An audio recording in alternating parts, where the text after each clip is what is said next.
Hey guys, welcome to the channel. My name's Tony, this is the 15-Minute Gamer, and today I've been checking out Arena Breakout Infinite, which yes, is a terrible name. This is now in closed beta and will be totally free to play when it comes out, and you can also pick it up on mobile too.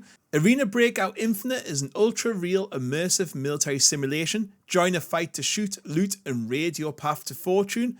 With jaw-dropping visuals and true-to-life audio, push through tough battles where the stakes are high and the rewards even higher.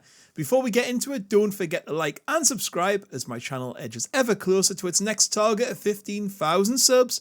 And with all that being said, let's move on to gameplay. So, there's no beating around the bush here. It's another extraction shooter, but this one is free to play. It's going to be compared to Tarkov quite a bit by me and lots of other people. At the moment, this is in closed beta, so I'll keep things as short as possible because things could change. It's also worth noting that yes, it is on mobile at the moment, but it has been changed for the PC release. However, there is certain things like it'll say tap here instead of click here, which I think they really should have maybe changed on there.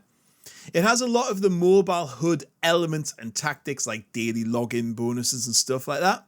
And yes, as I said, free to play. Now the next question on most people's minds here is going to be, okay, well it's free to play, how bad is it? Well, we don't know yet. It's not entirely obvious how bad it's going to be. However, one thing that is for sure is that there is a subscription model for your secure container.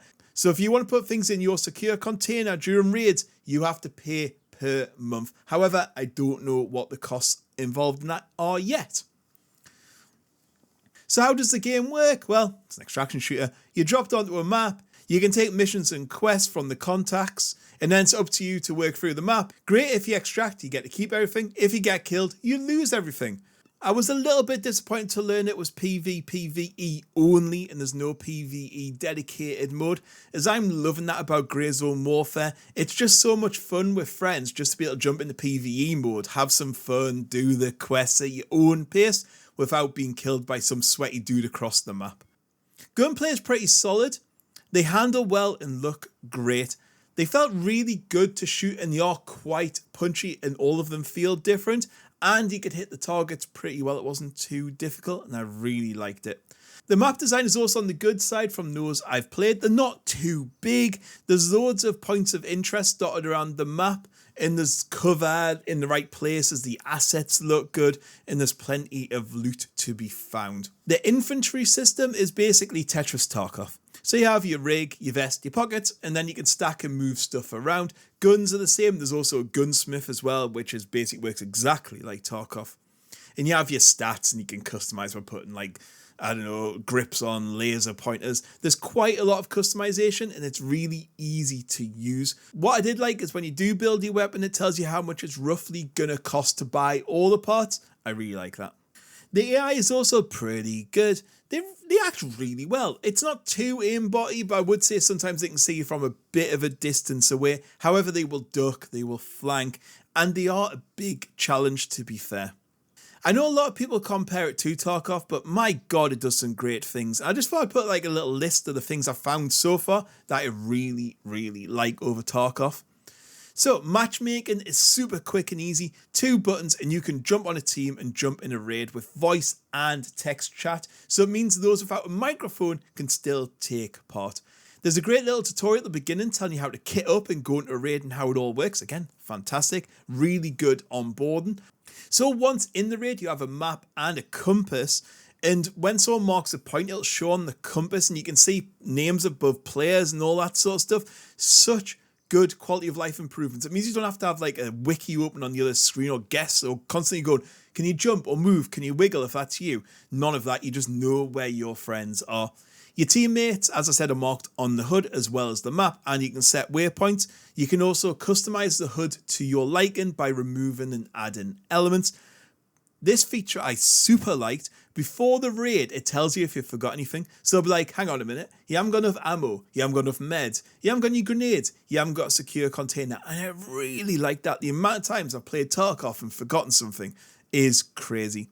There's an after action report, which I really, really like, which is a timeline of what happened. I mean, it's pretty pointless, but I really liked it. It really added to the gameplay, I thought. And I always felt firefights were winnable or losable, and it was mainly on skill. I always felt I was getting beat fairly. Let's move on to graphics, sounds, bugs, and performance. Graphics-wise, I think it looks pretty good. I wouldn't say it's epic or anything, but it looks good.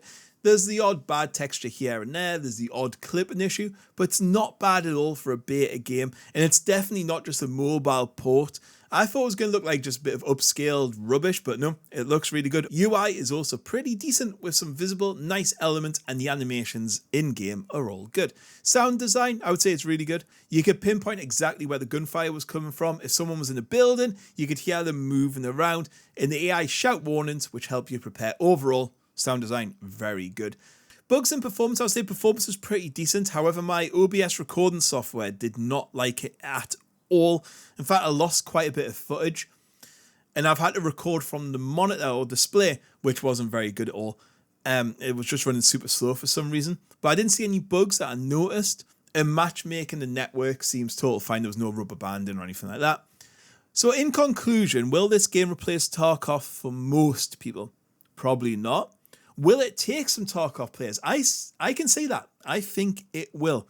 Is it better than Tarkov? In quite a few ways, yes. I would say it's more beginner friendly. In fact, I would just say it's more player friendly overall. You can get in and play quick with all the quality of life features I mentioned above. It's much better for solo players and groups alike. I would say it's more like an arcadey. Arcadey would be the wrong word, but I would say it has that more feel. It's more quick. It's quicker to get into games, quicker to get into raids, quicker to get out of raids. You can literally run across the map. I would say it's a bit more arcadey feel in that sense. It's not as in-depth as Tarkov. There's no hideout. The traders I didn't think was well presented. And I don't think the gunplay was as tight, but it's free. You can pick it up and play and have fun playing within seconds. And it's not as sweaty. Like, I didn't feel like worry or anxiety like I do in Tarkov playing this game. I was just having a bit more fun with it. However, what I will say is I don't think it does enough to stand out. I think it could have really done with that standout wow feature that made you went, I've never seen that before. And it just doesn't. It's more like this is the beginner Tarkov that you would play, and then you would go, actually, should I just go and check Tarkov out? And then you would go and check Tarkov out. It seems like the first step towards when you go and play Tarkov. However, it's free. It's totally worth checking out. I don't think it'll keep me away from Grey Zone Warfare for too long, but it's probably one of them games I'll check in and out of when I remember, and I'll have a blast playing. Right, guys, that's all I have to say on the matter. Catch you all later. Goodbye.